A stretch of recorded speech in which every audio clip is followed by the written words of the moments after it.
नमो नमः विद्यार्थिनः। आइए आज हम एक महत्वपूर्ण विषय पे चर्चा करते हैं। अभी 2023 माध्यमिक परीक्षा संस्कृत विषय कक्षा 10 का 8 अप्रैल को होना है। तो कई बार क्या होता है कि हम तैयारी तो बहुत अच्छे से करते हैं, लेकिन पेपर को करने का जो तरीका है हमारा, उसके कारण हम जो है मात खा जाते हैं कई बार। तो आइए हम एक एक प्रश्न पर चर्चा करेंगे कि कौन सा प्रश्न किस प्रकार करना है। तो सबसे पहले तो आप ये बात ध्यान रखें कि प्राय उसमें स्पष्ट लिखा होता है सर्वे प्रश्नाः अनिवार्याः, सारे प्रश्न करने अनिवार्य हैं। सबसे पहले आप वे प्रश्न हल करें जो आपको भली भांति आते हैं, उसके बाद वो प्रश्न हल करें जो आपको आधे अधूरे आते हैं, और उसके बाद अंत में जो बहुत एकदम कम आते हैं वो करें। अर्थात किसी भी प्रश्न का उत्तर आप छोड़े नहीं, सभी प्रश्न करें। आइए सबसे पहला प्रश्न जो है वो हम देखते हैं किस प्रकार आएगा। यानी हम पूर्णतः बोर्ड द्वारा जारी जो पेपर है, मॉडल पेपर है, उस पर ही आधारित एक मैंने बनाया है पेपर, तो इस पे हम चर्चा करते हैं। तो सबसे पहला जो प्रश्न है वो आपका आएगा एक गद्यांश। आपकी पाठ्य पुस्तक यानी सेमुसी से किसी भी गद्य पाठ से आएगा। उसमें 2 गद्य होंगे, जिसमें से आपको किसी एक गद्यांश का हिंदी अनुवाद लिखना है, जो 4 अंक का होगा। तो आपको इन दोनों में से जो उचित लगे वो आपको एक करना है, ये ध्यान रखें। अब करने का तरीका क्या रहेगा, उसमें सबसे पहले आप लिखेंगे प्रसंग। सबसे पहले हेडिंग क्या डालेंगे, प्रसंग। और प्रसंग के बाद आप ये इसके सीध वाली ठीक पूरी लाइन खाली छोड़ेंगे और फिर इधर से शुरू करेंगे, नीचे से सेकंड लाइन से। तो प्रसंग में जैसे हो गया कि प्रस्तुत किया गया गद्यांश हमारी पाठ्य पुस्तक सेमुसी के इस पाठ से लिया गया है। जैसे ये जो पहला आपका गद्यांश है, ये भूकंप विभीषिका नामक पाठ से लिया गया है। जैसे अगला देखते हैं, जैसे मान लेते हैं किसी को ये नहीं करना है, ये सेकंड करना, तो इसका प्रसंग लिख देंगे। जैसे ये आपका 5वां पाठ है जननी तुल्य वत्सला, उससे लिया गया, तो लिखेंगे प्रस्तुत गद्यांश हमारी पाठ्य पुस्तक सेमुसी के 5वें पाठ जननी तुल्य वत्सला से लिया गया है, जिसमें एक माता की दुर्बल पुत्र पर अत्यधिक कृपा होती है, स्नेह होता है, इसके बारे में वर्णन किया गया है। इस प्रकार मतलब कोई भी पाठ चाहे तो आप उसका लिखेंगे प्रसंग सबसे पहले। फिर 2 नंबर पे आप लिखेंगे प्रसंग के बाद हिंदी अनुवाद अथवा हिंदी व्याख्या। अब हिंदी व्याख्या में इसका आपका सीधा हिंदी अनुवाद करना है। फिर अंतिम एक आपका जो मुख्य टॉपिक रहेगा वो रहेगा, उसमें आप लिखेंगे विशेष।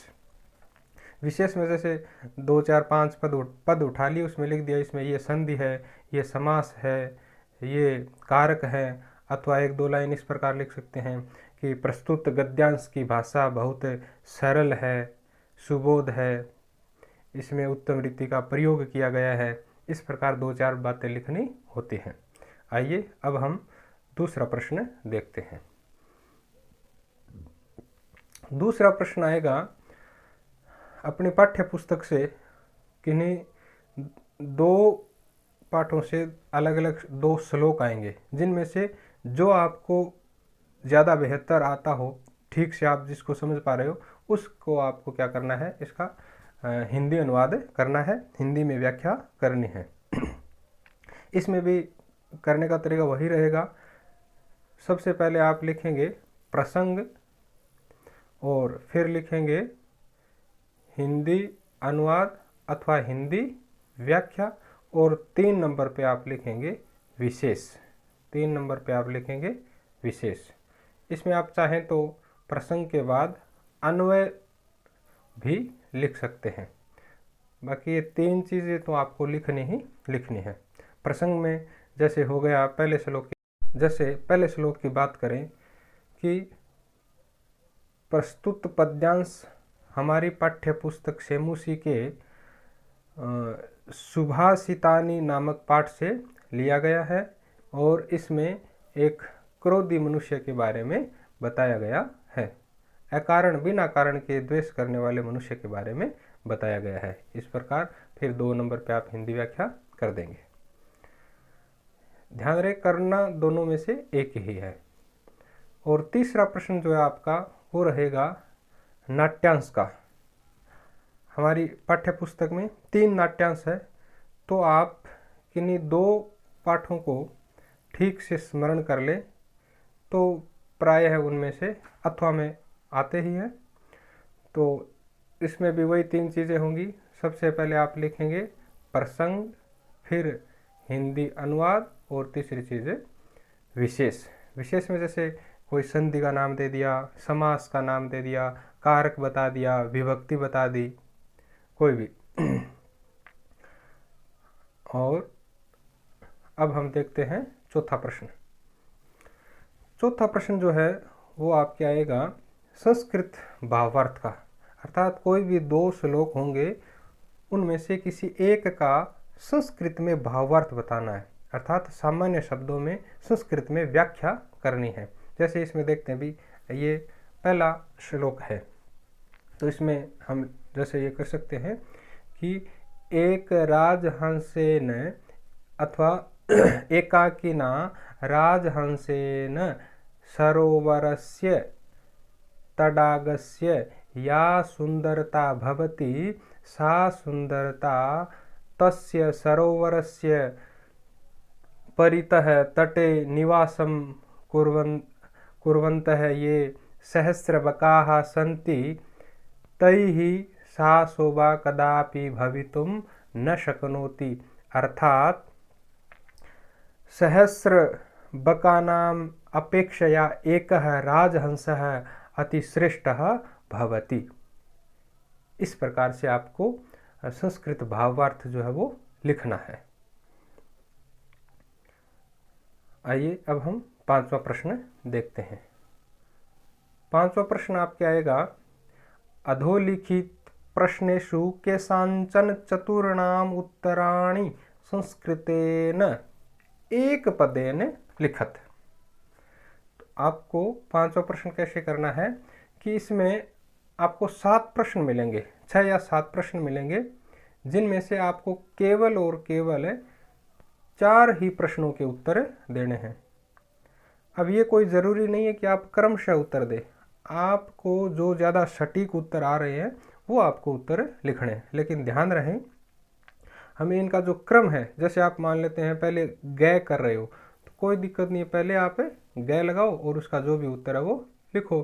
फिर आपको मान लेते हैं ख करना है तो कोई नहीं, ख लिखो और फिर उसका उत्तर लिखो। यानी इस प्रकार जो आपको इन 7 में से 4 प्रश्नों के उत्तर ठीक से आ रहे हैं वो करना है। और ध्यान रहे वो एक पदेन दिया है तो एक पदेन ही करना है। जैसे हम देख लेते हैं इसमें पहले प्रश्न का उत्तर क्या है। बहवः अम्बोदा कुत्र सन्ति, अर्थात बहुत सारे बादल कहाँ हैं, तो इसका उत्तर होगा गगने, आकाश में। पिता पुत्राय बाल्ये किम यच्छति, पिता पुत्र के लिए बाल्यावस्था में बचपन में क्या देता है, तो विद्या धनम, विद्या धनम। कह संकनीय भवति, क्या संकनीय होता है, तो अत्यादरः संकनीय है।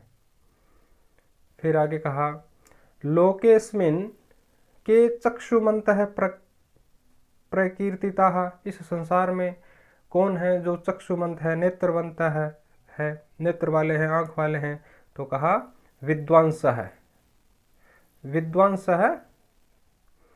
फिर आगे कहा ज्वालामुख पर्वतानाम विस्फोटैरपि भूकंपो जायते इति के कथयन्ति, तो हो जाएगा भूकंप विशेषज्ञाः, भूकंप विशेषज्ञाः।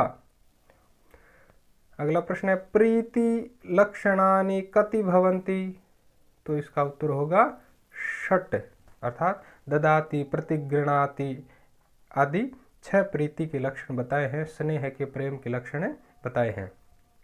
फिर कहा जननी तुल्यवत्सला इति पाठः कस्मात् ऐतिहासिक ग्रंथाद् गृहीतः। जननी तुल्यवत्सला ये पाठ कौन से ऐतिहासिक ग्रंथ से लिया गया है, तो ये है आपके महाभारत से, महाभारत के वन पर्व से। तो आप इतना ही लिखेंगे महाभारतात, यानी एक पद में उत्तर देना है। तो 7 में से जो आपको ठीक लगे, आपको ठीक से उत्तर आ रहे हो, उन 4 के आपको उत्तर लिखने हैं। आइए छठा देखते हैं।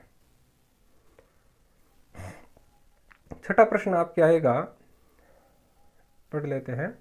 अधोलिखित प्रश्नेषु केषांचन चतुर्णाम उत्तराणि संस्कृतेन पूर्णवाक्येन लिखत। ये ध्यान रखें, आपको इनके उत्तर पूर्ण वाक्य में देने हैं, और वो भी कितने, केवल 4 प्रश्नों के ही उत्तर लिखने हैं। जैसे मति वैभवशालिनः दुष्कराणि कार्याणि कथम साधयन्ति, तो इसका पूर्ण वाक्य में उत्तर लिखेंगे। तो उत्तर हो जाएगा मति वैभवशालिनः नीतिम युक्तिम समालंभ्य लीलया एव दुष्कराणि कार्याणि साधयन्ति। पिक काकयोः भेदः कस्मिन् काले भवति, पिक काकयोः भेदः वसंत काले भवति। समानशीलव्यसनेषु किं भवति, समानशीलव्यसनेषु सख्यं भवति, मैत्री भवति। केषां संपत्तौ च विपत्तौ च एकरूपता, तो महताम, किन की संपत्ति और विपत्ति में एक रूपता होती है, महताम, महान लोगों की, सज्जनों की। सर्वेषु अपत्येषु जननी कीदृशी भवति, तो हो जाएगा तुल्यवत्सला। शुचि पर्यावरण इति पाठस्य रचनाकारः कः, शुचि पर्यावरण इति पाठस्य रचनाकारः हरिदत्त शर्मा अस्ति, हरिदत्त शर्मा अस्ति। बालभावात् हिमकरः कुत्र विराजते, बालभावात् हिमकरः शिवस्य मस्तके विराजते। इस प्रकार आपको पूर्ण वाक्य में उत्तर देने हैं, वो भी कितने, केवल 4 प्रश्नों के उत्तर।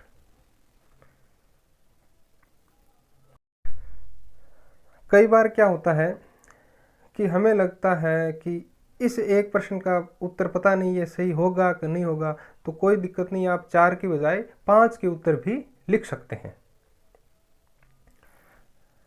आइए अब हम अगला प्रश्न देखते हैं, 7वां प्रश्न।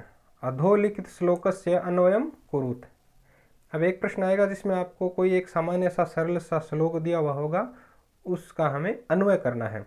तो इसमें जैसे ये हो जाएगा, प्राणिनाम जायते हानि परस्पर विवादतः अन्योन्य सहयोगेन लाभः तेषां प्रजायते।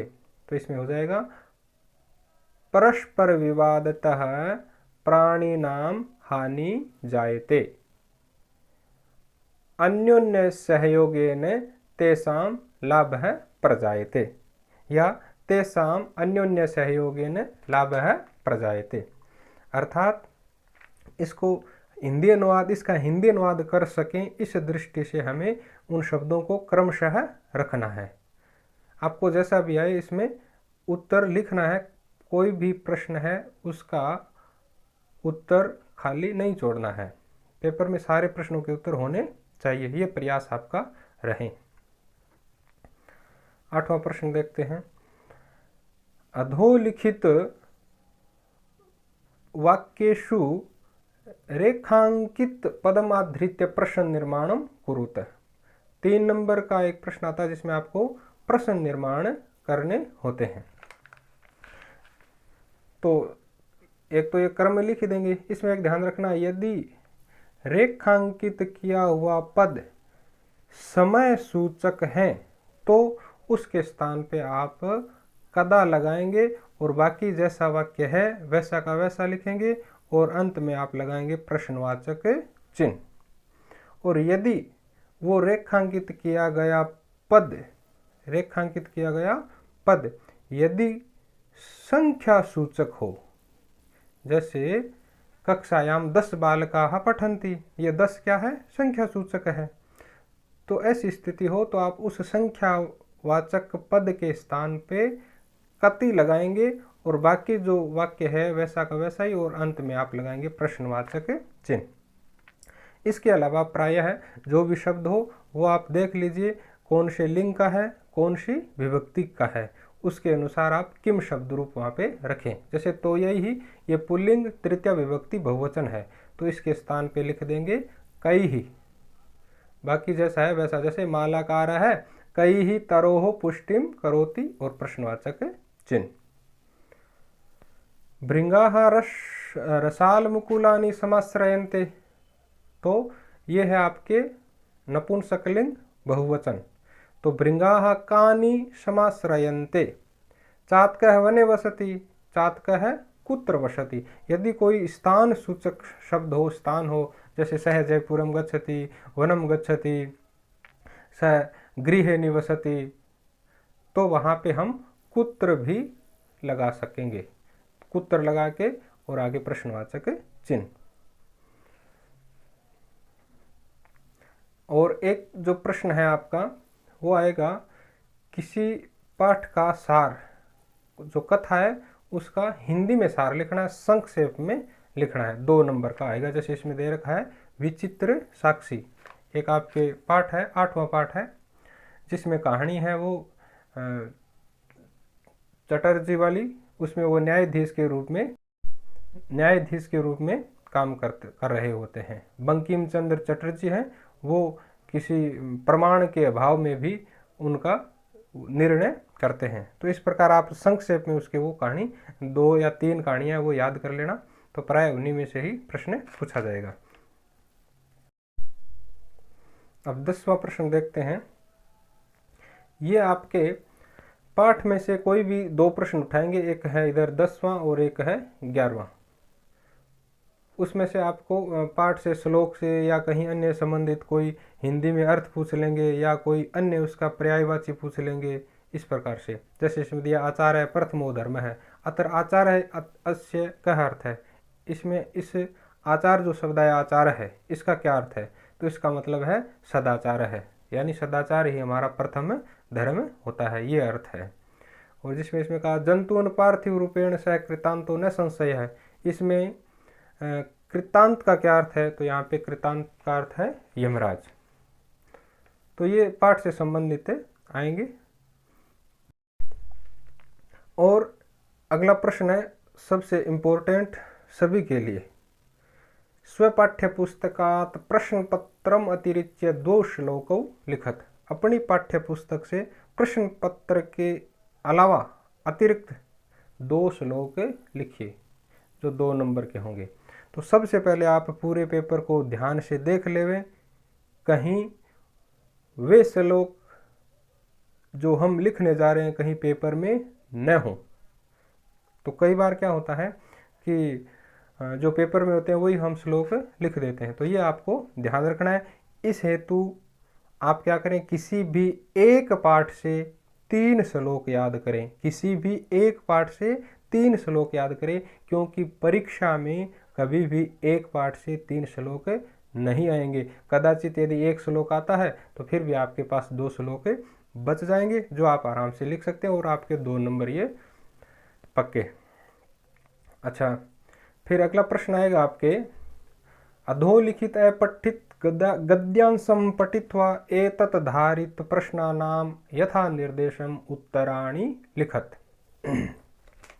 एक अपठित गद्य आएगा जिसको आपको क्या करना है, सबसे पहले ध्यान से पढ़ना है और उसमें जो जो प्रश्न पूछे जाए उसको आपको उत्तर देने हैं। तो ये प्राय एकदम सरल सा होता है, कोई दिक्कत नहीं, आप कर सकेंगे। बस ये ध्यान रखना इसमें, जैसे 1 नंबर है तो उत्तर पुस्तिका में 1 नंबर, उसके बाद में कै लगा रहे तो कै, ख है तो ख, ग है तो ग। और एक दूसरी बात ये भी ध्यान रखें, जैसे इसमें इतने सारे जो प्रश्न हैं, चाहे इसके 5 हो, 7 हो, 10 हो, उनको सभी को एक ही स्थान पर लिखने हैं।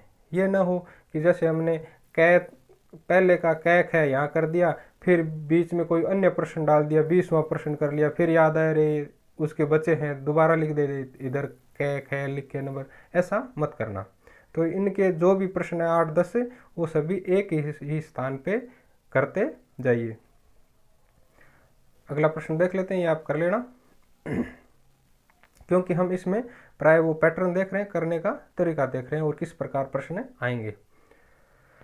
एक आएगा आपके संधि का प्रश्न। इसमें ये ध्यान रखें, जैसे आप 13वां प्रश्न है तो 13 उत्तर संख्या हो जाएगा। फिर इसमें कै, तो सबसे पहले लिखेंगे जो शब्द इसमें दिया है वो, जैसे दिया है यशोदा, फिर आप क्या करेंगे लिखेंगे इसका संधि विच्छेद। तो संधि विच्छेद जैसे हो जाएगा, इसके आगे लिख रहा हूं मैं, यशः धन दा, और आगे लिखेंगे संदेह नामापि लिखत। ये भी ध्यान रखें, उत्व विसर्ग संधि। यदि आपको ये उत्व या ऋतु आदि नाम याद नहीं हो तो आप केवल विसर्ग संधि ऐसा भी लिख सकते हैं, लेकिन जहाँ तक हो ये आप पूर्ण लिखें भी, उत्व है ऋतु है या सत्व जो भी है। नहीं ध्यान हो तो खाली न छोड़ें, कम से कम संधि का नाम जरूर लिखें। इसी प्रकार सबसे पहले आप कॉपी में जैसे ख है तो ख लगाया, फिर पूरा दिगंबर है ये लिखा, फिर बराबर का चिन्ह, फिर दिक धन अंबर, और फिर संधि का नाम, इसमें हो जाएगा जस्त्व संधि। ठीक है, चलिए अगला प्रश्न देखते हैं। इसमें भी क्या करेंगे, जैसे पहले आपने कै कर रहे हो तो लिख दिया कै, फिर प्रियम वद, फिर बराबर इसका जो भी बनता है वो रूप लिखेंगे, प्रियम वद, और आगे संधि का नाम अनुस्वार संधि। इसी प्रकार इसमें करेंगे। फिर 15वां प्रश्न आएगा आपके, ये है अधोलिखित रेखांकित पदेषु समस्त पदानां विग्रहम अथवा विग्रह पदानां समासम कृत्वा समासस्य नामापि लिखत। समास के 3 प्रश्न आएंगे, तो इसमें आपको क्या करना है, एक पद रेखांकित होगा तो आपको या तो समास करना है अथवा समास विग्रह करना है। तो इसमें जैसे समास विग्रह करना है तो सबसे पहले इसमें आप लिखेंगे जैसे कै, और इसमें जो रेखांकित पद है इसको अलग निकाल के लिख देंगे प्रतिवारम, और फिर इसके आगे आप क्या कर देंगे, इसका समास विग्रह वारम वारम प्रति, वारम वारम प्रति, और आगे समास का नाम लिख देंगे अव्ययभाव समास। ठीक इसी प्रकार फिर अब जैसे ख है तो इसमें ये रेखांकित है तो आपने पहले लिख दिया कॉपी में यानी उत्तर पुस्तिका में नील कमलम, और फिर आप लिखेंगे इसका समास विग्रह नीलम कमलम, और फिर इसके आगे लिख देंगे समास का नाम। तो ये आप ध्यान रखें, समास का नाम भी इसमें जरूर लिखें। अगला प्रश्न जो है वो आएगा आपके कारक से संबंधित। अधोलिखित पदेषु रेखांकित पदस्य विभक्तिम तत्कारणम च लिखत। तो सबसे पहले जो रेखांकित पद है, रेखांकित जो पद है उनमें क्या करना है, आपको विभक्ति देखनी है कौन सी है। फिर जैसे ये क है तो प्रश्न संख्या आप लगाए देंगे, जैसे 16 नंबर है तो आपने सबसे पहले कॉपी में लगाया 16, फिर इसका क, फिर जो रेखांकित पद है वो लिखेंगे, केवल रेखांकित पद है वही लिखेंगे। जैसे कह दिया ग्रामम है, ग्रामम लिख दिया, फिर इसमें लिखेंगे कि यहाँ पे कौन सी विभक्ति है और क्यों है, उसका कारण भी लिखना है। तो यहाँ पे परितय के कारण ग्रामः शब्द में द्वितीय विभक्ति हुई है तो लिख देंगे ग्राम है, और आगे लिख देंगे आप कि परितः के कारण द्वितीय विभक्ति हुई है। अथवा आप संस्कृत में भी लिख सकते हैं। पहले तो ये जो रेखांकित पद है उसको ही लिखना है, फिर लिखेंगे परितः योगे द्वितीय विभक्ति अस्ति, बस ये लिख देना। फिर जैसे इसमें नमः शिवाय, ये शिवाय रेखांकित है तो हो जाएगा, पहले तो क्या लिखेंगे, ख लगा के सिवाय, फिर लिखेंगे नमः योगे चतुर्थी विभक्ति भवति, और फिर अगले में मंदिरस्य, ये रेखांकित है, ऊपरी ध्वज अस्ति। तो पहले तो ये जो शब्द है मंदिरस्य वो लिखेंगे, फिर लिखेंगे ऊपरी पदेन, ऊपरी पद योगे षष्ठी विभक्ति अस्ति। बस। छात्र है विद्यालयात बहि गच्छति, यहाँ पे रेखांकित पद है विद्यालयात, तो आप लिखेंगे विद्यालयात पंचमी विभक्ति अस्ति, अथवा बहि कारणेन पंचमी विभक्ति अस्ति। आपको कारण और विभक्ति दोनों लिखना है। 17वां प्रश्न जो है होगा, कोष्ठ के प्रदत्त प्रकृति प्रत्ययाभ्याम पदम निर्माय वाक्यम पूरयत, कि कोष्ठक में दी गई प्रकृति और प्रत्ययों से पद निर्माण करके वाक्य की पूर्ति करें, और यदि पहले से प्रत्यय लगाया हुआ है तो उसको आप प्रकृति और प्रत्यय अलग अलग करें।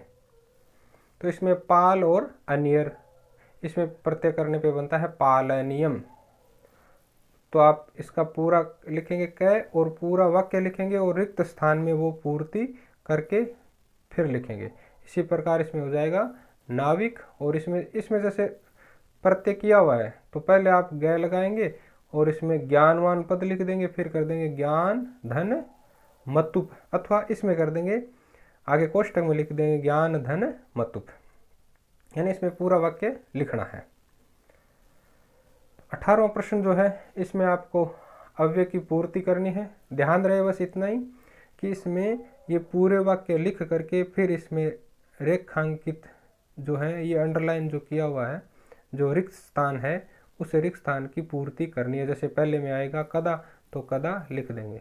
कई बार क्या करते हैं बच्चे, ज़्यादातर सीधा 1 नंबर 2 नंबर 3 नंबर लगाया जिसमें लिख दिया कदा संप्रति आदि। इस प्रकार नहीं करना, आपको पूरे वाक्य लिखने हैं और उसमें रिक्त स्थानों की पूर्ति करनी है, ये ध्यान रहे। और 19वें में अवकाश निष्ठा, ये उपसर्ग आपको बताना है। तो पहले तो ये जो पद है वो लिख देंगे, फिर इसमें बता देंगे अव उपसर्ग और काश प्रकृति। इसी प्रकार निस और था।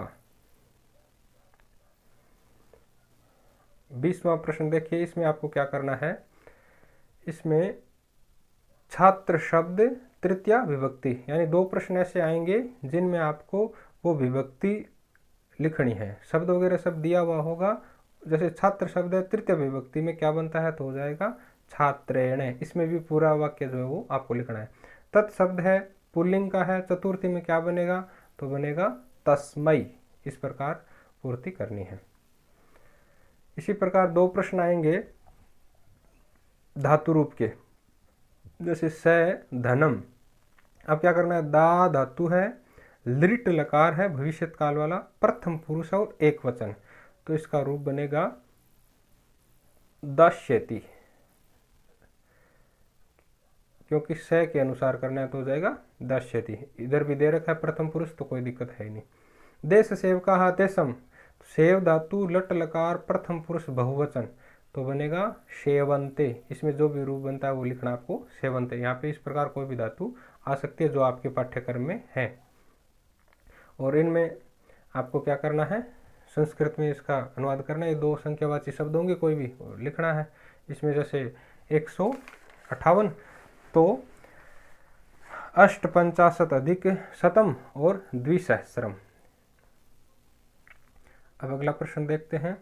इसमें खंड द में ये ध्यान रखें आप कि आप एक प्रार्थना पत्र जो आता है उसमें जो विद्यालय का नाम है, परीक्षा में जो नाम आए वही आपको नाम लिखना है, स्वयं का नाम नहीं लिखना है। यदि किसी का नाम नहीं दिया हुआ हो तो आप अपना नाम लिख सकते हैं, लेकिन प्राय उसमें नाम दिया हुआ होता है। तो ध्यान रहे वही विद्यालय का नाम और वही जो उसमें दिया है वो लिखना है, बस ये ध्यान रखना है। बाकी आपको प्रार्थना पत्र ध्यान में होता ही है प्राय।